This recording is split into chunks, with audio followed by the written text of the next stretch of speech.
The Ice Age series may be known for many things, but having memorable villains isn't exactly one of them.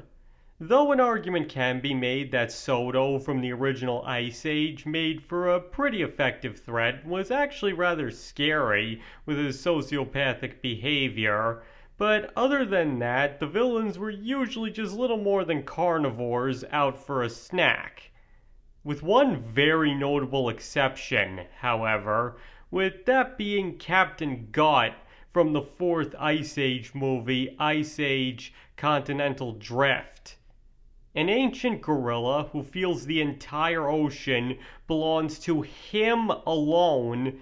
This is a villain almost worthy of Disney in terms of how threatening, effective, and competent he is. And just in case you'd like to watch the movie for yourself first, there are going to be spoilers ahead, so if you don't want anything ruined, I would highly recommend turning off the video and coming back another day. You have been warned.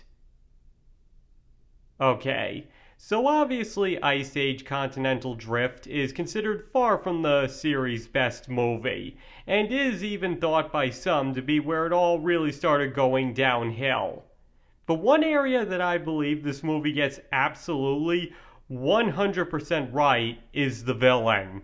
Because as I mentioned earlier, in the previous Ice Age movies, the villain didn't really have much to contribute, with the story's main conflict usually being elsewhere or caused by something else entirely.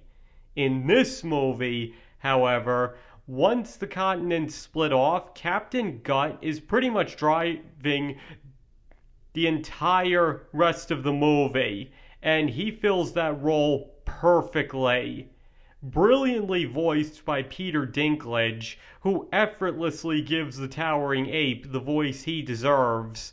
Captain Gutt may put on the facade of a friendly, fair master of the sea, but make no mistake about it, the only thing lurking underneath it is a selfish, vengeful animal out to make himself as rich, powerful, and feared by everyone around him as possible. And one thing I always particularly liked about him was his introduction, because his horrible nature isn't actually all that evident at first. Sure, at first glance he appears rather hostile, simply barking, "In my ocean," when he hears about the Manny's floating island, but then he puts on an air of civility that actually feels pretty sincere. Even when he forcibly takes them on board, he still doesn't necessarily come across as unreasonable. Maybe extremely stubborn, yes, but it still doesn't feel like them negotiating with him is impossible. But as the conversation goes on and his mask of friendliness starts to crumble more and more, and by the time they've sunk the boat, you know that this guy is bad news. Basically, what makes it brilliant is that it's pretty hard to know what to make of him at first. Sure, maybe more genre-savvy people might be able to pick up on the fact that he's not as nice as he appears right away, but on the whole, it's not made absolutely clear at first just how far he's willing to take things. Obviously, he's got a huge ego, but it's only once Manny starts pushing his buttons that you finally get the confirmation that this is not a friendly pirate. And the rest of the movie only reinforces this introduction, showing that he's not above making slaves out of adorable animals, punishing and abandoning crew members who either upset or fail him, and going as far as to nearly kill himself in the name of revenge. To put it simply, to Captain Gutt, he's the only one that matters, and anyone who wrongs him in any way will pay the consequences for it. Seriously, his attempted revenge on Manny through the murder of his family at the climax is actually pretty dark for a kid's movie. Basically, his actions reveal an extremely brutal, vile, and merciless pirate that may just be one of Blue Sky's darkest, but also greatest, villains. Seriously, for a movie that arguably wasn't that well written, Captain Gutt was the one thing the writers absolutely nailed. Because not only is he everything a villain should be, but they take him beyond that as well. He's selfish, greedy, murderous, vengeful, and a very credible threat. Honestly, that's why I feel that perhaps the best scene in the whole movie is the final battle between Gutt and Manny, because you really get the sense that Gutt could actually kill him. The stakes in that scene feel very real because you got the moving ice and Gutt's determination to get him. For a moment, it genuinely feels as if Manny might not get out of there alive, or at the very least is going to have to try very hard to stay alive. And you even see this in the way the two fight. Gutt is clearly showing off years of experience fighting opponents, using his body and weapons to their fullest advantage, while Manny desperately tries to defend himself from his attacks, and not always successfully, while mostly using his huge body and tusks against him. Even when he has him pinned down, Gutt's able to use his strength and claws to get off of him.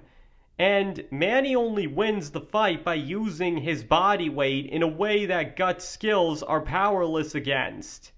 In other words, the fight actually does a really good job of realistically displaying the two's strengths and weaknesses, all the while emphasizing that Manny's completely in over his head as far as fighting Gutt with weapons goes, relying more on intelligence and instinct to get the job done. And on that topic, I think it was also a pretty smart idea to make him a gorilla as well, because in the prehistoric setting these films take place in, sometimes the animals they choose to fill certain roles end up becoming a bit awkward because of the way they're built. Gutt being a gorilla not only allows him to move more like a human, but makes him more believable as a pirate. Because let's face it, he's a character that has to carry weapons, and his actually having huge arms to use them with makes him come across as more threatening. And his constant swinging around also helps make him appear more intimidating. And obviously this also helps him look more dangerous and like a credible threat at the climax, mainly because they're already in a dangerous situation, and Gutt's extreme agility, in contrast to Manny's grounded and somewhat slow nature as a huge mammoth, only makes it seem even more likely that if either of them are going to survive, it's going to be Gutt. And really, the whole idea of a prehistoric pirate who wants to claim the entire ocean for himself is a pretty interesting one, especially because it hints at his true nature well before he reveals it, and considering the fact that there doesn't seem to be anybody else in the whole ocean, and it's vaguely implied that he's killed quite a few people in his exploits, maybe his self-proclaiming title as Master of the Sea isn't entirely unjustified. And let's face it, just like all great animated villains, he is pretty fun to watch. I mean, his charisma does definitely start to fade as the movie goes on, but in his initial scenes, his ego is so huge that he has a whole song dedicated to him in a non-musical. Really, tell me he wouldn't have honestly made for a great Disney villain. He's rotten to the core yet charismatic, manipulative, has a huge ego, will stop at nothing to get what he wants, and is a very credible threat. You have to admit, no matter your feelings on the movie as a whole, Captain Gutt really does make for one extremely effective, fun, and well-written villain. Almost like the kind of villain one might wish Disney would put into their own movies these days.